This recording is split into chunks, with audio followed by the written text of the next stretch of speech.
Hallelujah. God's beloved children, today is one of the most important feast day in the Catholic Church. That is the feast day, feast of divine mercy. So I wish you all the blessings of this feast. And today, in a very special way, heaven is ready to pour out the abundant mercy on your life. So let us go through some of the scriptures and understand what is God's mercy is all about. And most importantly, we need to understand how to receive this mercy. So the key word in the Old Testament, because the Old Testament, one of the strongest character which has been expressed in the Old Testament about God is God's merciful love. And in the books of the prophets, especially in the book of Hosea, then in the book of Jeremiah and Isaiah, and we see in the book of Judges and the book of Esther, and in all these books we see the powerful expression of God's merciful love. And many psalmists were very proud and they loudly proclaimed about the mercy of God, especially Psalm 118 and 136, the great Halal. All these psalms shows that they wrote and proclaimed God's merciful love. So the mercy of God is one of the strongest character of God. Benedict 16:1 said, "What is the name of God?" He said, the name of God is mercy. That is true. The very essence, the nature of God is mercy. And in the Old Testament, we can see it began with Exodus. The first time Moses came across with God, and God revealed himself to Moses in the book of Exodus. And this is how he revealed himself to Moses. And this revelation of God is one of the key point where the Israelites used to come back and receive God's mercy whenever they fall back from God's presence and God's covenant.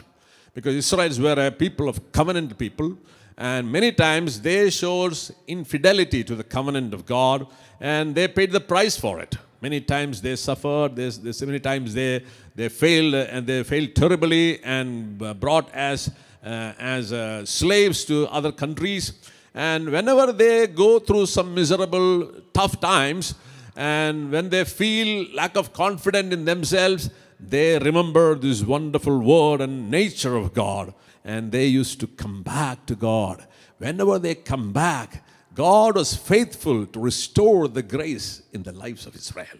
And one of the key word which made the Israelites come back to God, even from all kinds of problems and all kinds of infidelity, is this word in the book of Exodus. And this word is key for us to know it also. Okay, so the word says in the book of Exodus 34:6, it says, God is introducing himself to Moses, the Lord. First time the word Lord is established and is being revealed to Moses. And God is our Lord. And he says, the Lord, a merciful and gracious God, slow to anger and rich in kindness and fidelity.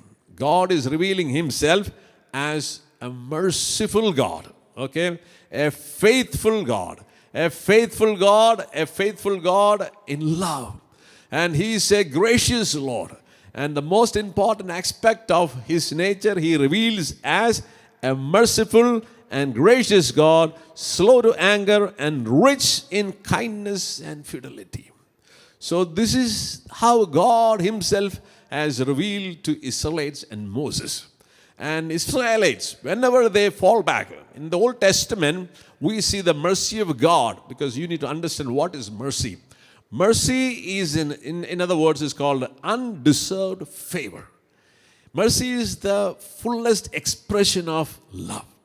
Okay, in the Old Testament, God's love revealed in Christ is called mercy. We'll come back to that point in the New Testament. So first we need to understand what it says in the Old Testament and how the Old Testament people used to receive this mercy. Because nowadays, it is very important for us to receive this mercy.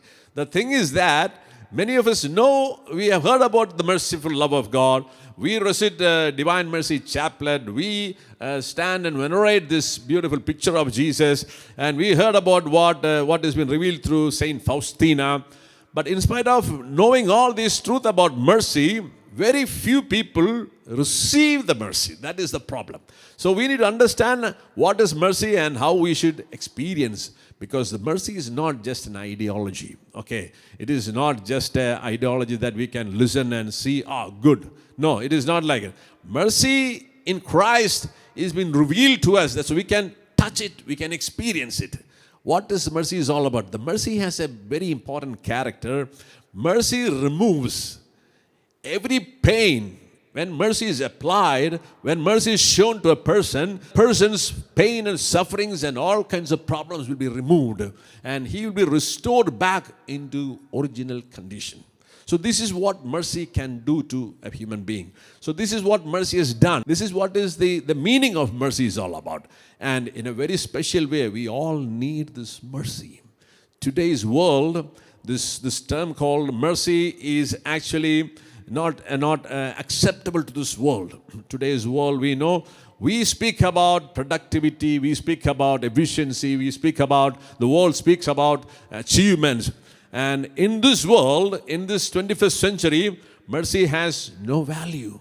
Because mercy is being shown to people who are suffering, people who are struggling to live, people who have failed to achieve something in their lives. To these people, mercy has to be shown. So the world is not ready to show this kind of mercy, because the world believes in productivity and efficiency and achievements. Okay, so when the vast majority of the people in the world are not productive, they don't achieve anything. They are the people who are struggling. They are struggling to live. They suffer with all kinds of financial crises. They suffer with all kinds of physical ailments. They struggle with all kinds of brokenheartedness, and they don't have the freedom to live in this world as human beings. So the world is struggling, and the vast majority of the people in the world is not bothered about this pain and sufferings of human beings. But we know God is not like that. God is very much interested in every sufferings and pain of human lives. And in the Old Testament, we can see in the book of Exodus, Israelites were in slavery in Egypt. And seeing their sufferings and pain, God sent Moses to Egypt and set his people out of the bondage of Egypt and gave them a land of milk and honey, the land of Canaan. So this is one of the strongest intervention of God's merciful love in the history of Israelites. So today's world, actually, the world doesn't like this term called mercy. So because the world doesn't believe in it, the world says those who are poor, those who are not achieved anything in their life, those who are not fit to live in this world don't have to live it. So this is the attitude of the world. So we need to understand this attitude is not God's attitude. So sometimes we also have, one of the reasons why we are not able to experience this merciful love is that we may have also the same attitude within ourselves, and we are not ready to show mercy to people who are suffering, people who needs our help, people who are downtrodden, people who are suffering with all kinds of financial and other problems. We don't bother about them, because we say they don't deserve it. They just spend their life, they lead a reckless life, and we don't have to take care of them. I have made a good life, and that is why all these good things are with me. So I don't have to take care of the people who have lost and suffering in this world. This is the attitude of the world. So when we have that attitude, it is very difficult for us to experience this wonderful, wonderful mercy of God. But that is very important, we need to understand. So in the Old Testament, we can see mercy is being revealed or expressed whenever Israelites, God's covenant people, once they move away from God's plan and purpose and they go after other gods and worship other gods, they show their unfaithfulness, and whenever they suffer, they repent and come back. Whenever they come back and repent about their sins, God showed his merciful love. So the mercy in the Old Testament always speaks about repentance and sin and infidelity. And every time God showed the mercy, his merciful love is stronger and powerful than every sin and infidelity of Israelites. So this is the powerful expression of God's love. So this love is available to us, to you and me. So we need to embrace this love. We need to ask God for this love. So how do we attain this love? And first of all, we need to understand the merciful love which is revealed in the Old Testament or expressed in the Old Testament is being shown in its full nature in Jesus Christ. Okay, that is where we see the fullest expression of God's love in the form of mercy that we see. The ultimate expression we see is on the cross of Calvary.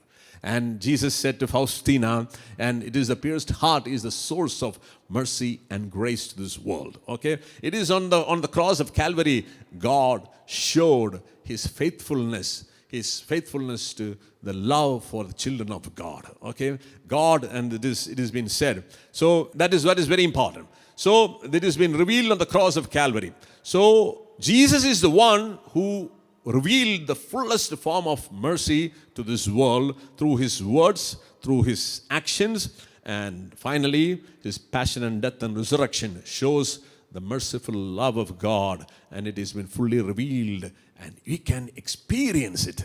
That is what the leper, the prodigal son, the paralyzed man, even the dead Lazarus, all these people were able to experience the unconditional, undeserved favor of God. Okay, that happened because of the sacrifice of Jesus on the cross of Calvary. Whenever you see the cross, you see the Father. Okay, the cross shows the love of the Father for the people of the world. It is being said in the Gospel of John. Okay, this is very important because why we are not able to experience this mercy of God even after 2,000 years of Jesus' death and resurrection. The one reason, we don't know what is the purpose for which the mercy is revealed. There is a purpose, okay? That purpose is the key for which we can understand the purpose, and once you understand the purpose and you live according to the purpose, you will receive the mercy. So the most important aspect of God's merciful love we see in the Gospel of John. God so loved the world, it has been said, this is a very famous word, what it is the nucleus or is it the essence of the gospel. If you summarize the whole word in the Bible, you can summarize it in one word. If you ask what is that word, this is the word. And this is the word says, for God so loved the world. Love the world means love the people of the world. That He gave His only Son so that everyone who believes in Him might not perish but might have eternal life. So, God gave His Son as a ransom for the punishment and the consequence and the sufferings and death as a penalty for the penalty of sin. God's Son, Jesus being holy, God made Him sinful. And God put all the wrath and sufferings and pain of human sins upon Jesus and set us free from the just punishment of sins and made us His children. So the ultimate purpose, we see it on the cross of Calvary, the love of God, the Father, is being revealed in Christ. And God proved He is faithful to His love for His people. And He was ready to send His Son, and the Son was ready to die for us and set us free from every punishments and sufferings and pains and curses which happened because of the consequence of sin. And He endured the pain and sufferings of sin and set His people free. And God showed on the cross of Calvary that He is a faithful God who's faithful in love and fidelity. This is the word we read in Exodus 34:6. He is merciful and gracious, and He's a faithful God. He is faithful in love and fidelity. Okay, so God showed His faithfulness even on the cross of Calvary. Seeing His faithfulness, we need to respond. That is the key word. Many times, people are not ready to receive Jesus. How do you respond to this love? Because God sent His Son. Why? Because the ultimate purpose is that, the word says, for God so loved the world that He gave His only Son so that everyone who believes in Him might not perish but might have eternal life. Eternity is the ultimate purpose for which God has showed His mercy through His beloved Son. Okay. Why 98%, 90, 95%, 98% Christians still don't receive this wonderful mercy of God?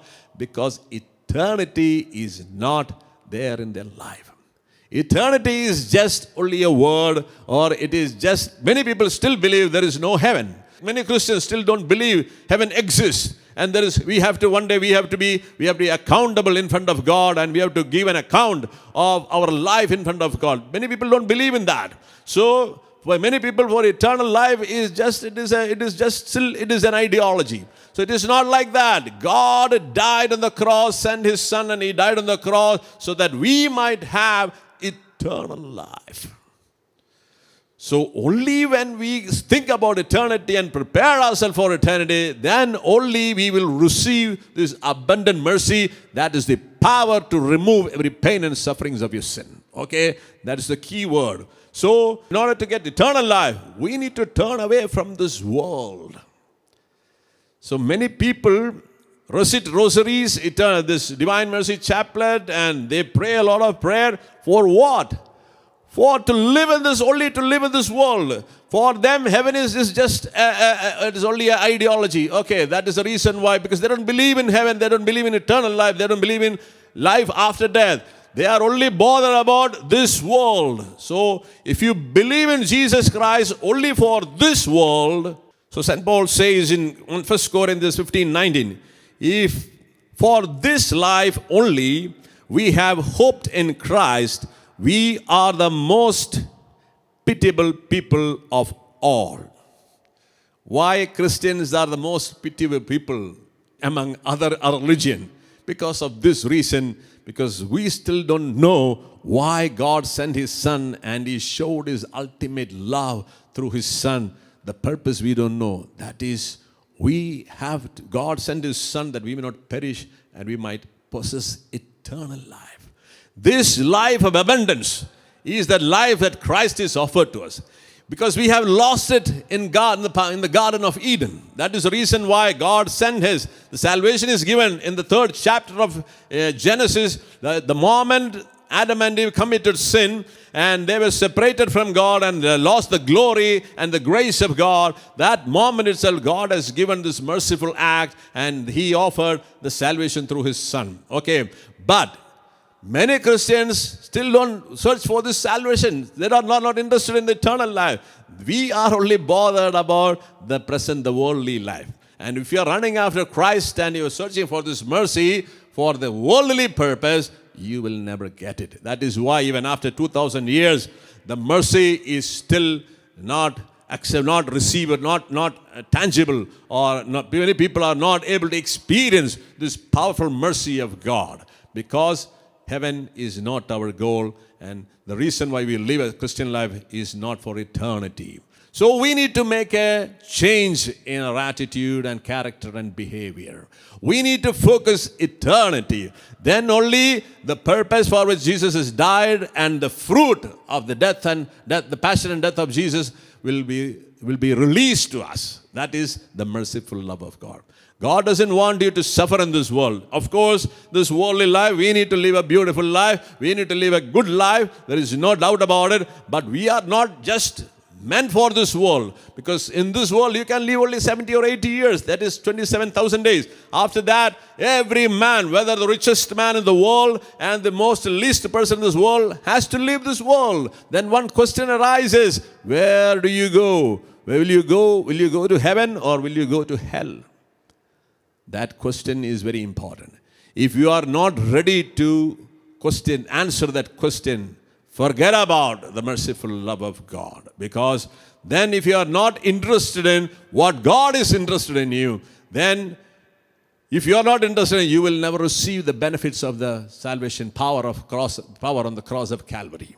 So let us come to this point. Okay. So when we speak about the mercy of God, Jesus, Old Testament, we can see so many prophets speak about the merciful love of God. The moment they repent and come back, it is all about concern with Old Testament I told you about. It is all about the repentance and the sin. So every time the Israelite, the covenant people come back and repent about their sin, God was merciful. God was generous to restore the grace in their lives. And we can see it is among the people. among Israelites and among individuals.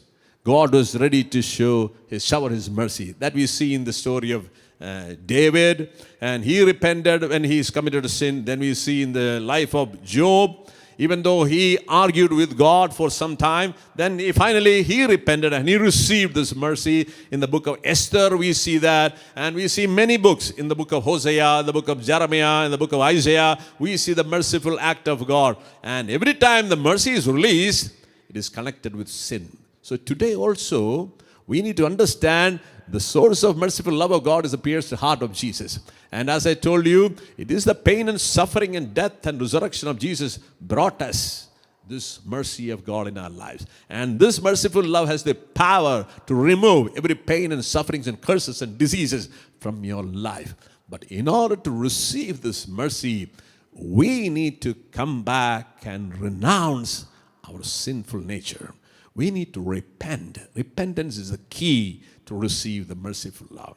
So, Jesus speaks about the merciful love of God in the New Testament in the parable of the prodigal son and in the parable of the Good Samaritan. And also we see the mercy is received by Mary Magdalene, and also the thief on the right side of the cross of Jesus. All these people received the mercy, and they were all set free from all the suffering, physical and spiritual, emotional, all kinds of sufferings were removed from their lives. That is the power of mercy. So what is the key to receive this mercy? We need to examine the story of the prodigal son. We see the son. What happened to the son? What is repentance? Repentance means change in your value system.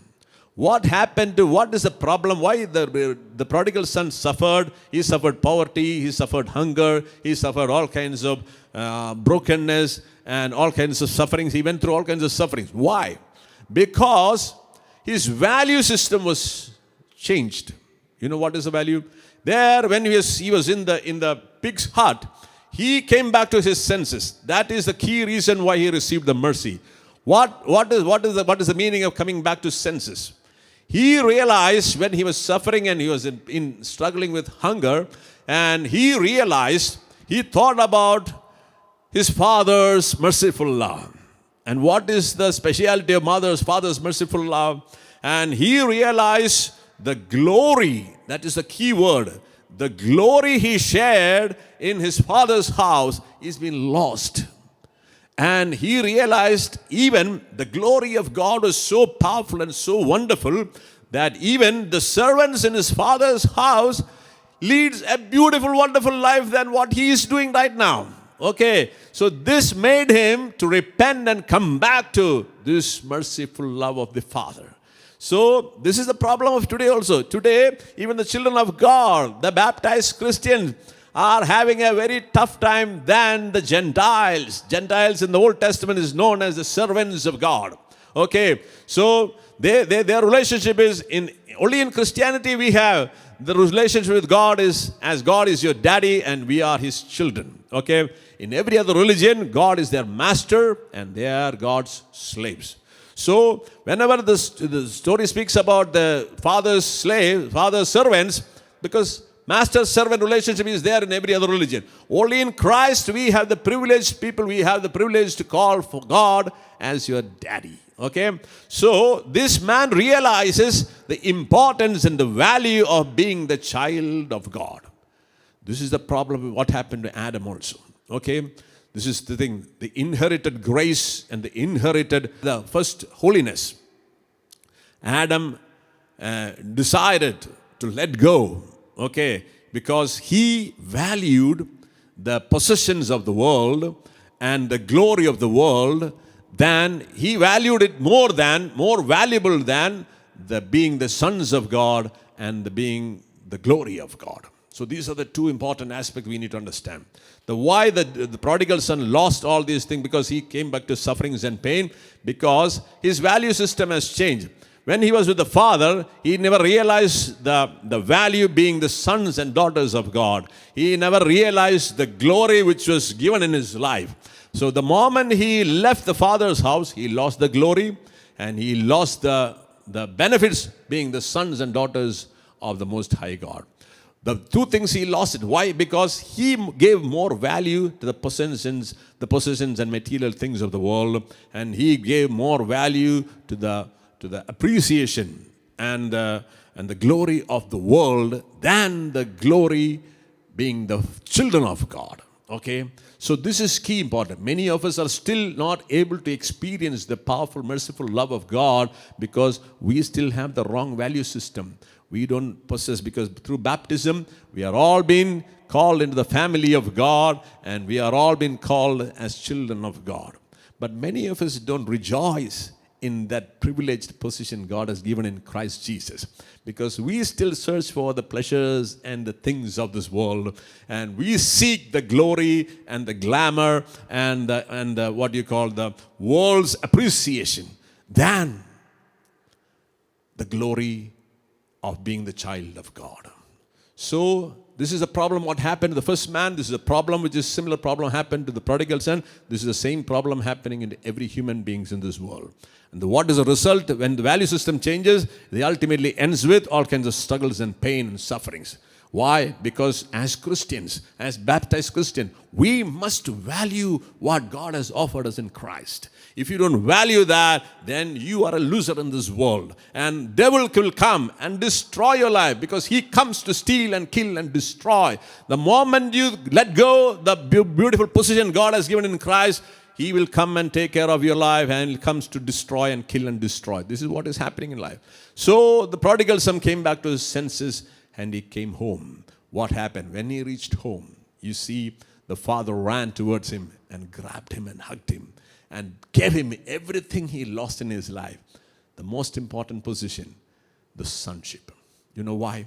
Because God, the Father, as we read in Exodus 34:6, he is a faithful God. He is faithful in love and fidelity. So, we need to understand, even though the prodigal son lost the sonship, still he has the glory. Even though he has committed sins, his value doesn't change in the sight of God. So he is still this precious child of God. The moment he realized and took possession of that sonship, okay, this is what is repentance is all about. Repentance is not turning away from alcohol and turning away from sexuality. This is not what is repentance. Many people think that I am not doing any of these things, so there is no need for me to repent, and there is no need for me to go for a retreat and believe in Jesus Christ because I am a good person. No, that is not the reason. Everyone, Bible says in Romans 3:23, we says, everyone committed sin and fall short of the glory of God. We lost the glory of God. What is the glory of God? The sonship. This is what we lost. So we live in this world as orphans, and we struggle because of that broken relationship. So the prodigal son realized what happened in his life, and he came back and allowed him to restore, allowed him to take back the glory as the child of God. This has provided him, this has made him to receive the abundant mercy of God, the Father's love. So this merciful love has restored everything back in his life and removed every pain and shame and suffering in his life. So my dear brothers and sisters, this is a key word we need to understand to receive the merciful love of God. We need to go back and take position as children of God. One of the key word which is used in Luke 15:24. This is very important. Because this son of mine was dead and has come to life again. He was lost and has been found. So two words, very important. This son of mine was dead. Dead in relationship with God. Okay, dead in sin. Death in the spiritual meaning is broken relationship with God. This son was dead because he lost the relationship with the Father, but he decided to come back to that relationship as a child of God. That is very important. Then he says he was lost, as he lost the glory of the sons and daughters of God. And he realized the lost glory of God, and he made a decision to come back to and made available this glory. So this is very important. This is called repentance. So this action made him available to receive the merciful love of God. In the story of the Good Samaritan, we see that a man was suffering in pain and was robbed by thieves. So a priest went through and passed by him. Then again we see a Levite seeing the sufferings of this man, and again he passed through. And then we came to know the Good Samaritan, a man who came down, and he didn't pass by as the priest and the Levite. This is the merciful love of God. The love of God will never pass by you. He come to know the pain and sufferings. He will come to where you are. And he comes and takes care of your pain and sufferings. And he carries this man upon his donkey and kept him in an inn and made sure that his health is restored. He came back to happiness. This is what the merciful love can do in our life. Okay, this is what has happened. Restoration of happiness, restoration of health and wealth. This is what happened in the story of the prodigal son. This is what happened in the story of the thief on the right side of the cross. Okay, he was restored back in heaven with all the privileges of children of God. The key reason for all these people, they submitted themselves to be received, to be washed, to be touched by the merciful love of God. This is the key word. We need, by seeing the love, the merciful love of God, we need to offer ourselves to God.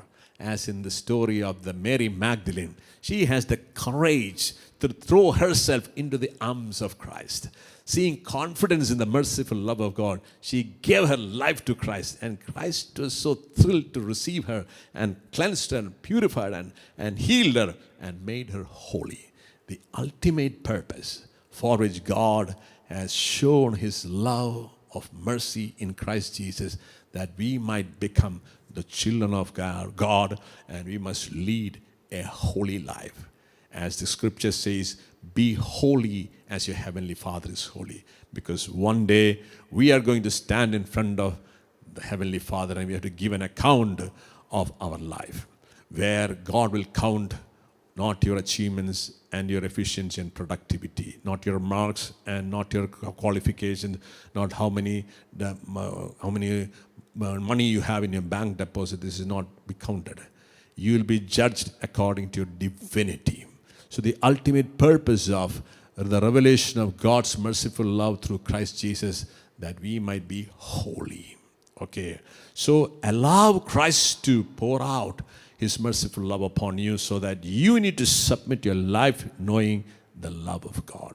So if you're ready to submit your life and if you're focused on eternity, merciful love of God is yours. And this love has the power to remove every pain and suffering, even death, from your life. So get ready and be ready to receive this merciful love and live a wonderful life in this world and also in eternity. May God bless you abundantly. May the merciful love we need to show. God says, once you receive the merciful love, you need to show it to other people. Because there are people who are suffering with all kinds of problems, mental, emotional, spiritual, financial, and all kinds of people are there. And he said, as your heavenly Father is merciful, you also should be merciful to other people. The purpose for which God has shown mercy to us is that we should show this mercy to other people. And we must grow in mercy as your heavenly Father is merciful. Okay? So when you're ready to do that, I guarantee you this merciful love of God will come to you and your family and will set you free from every problem in this world. May God bless you. Amen.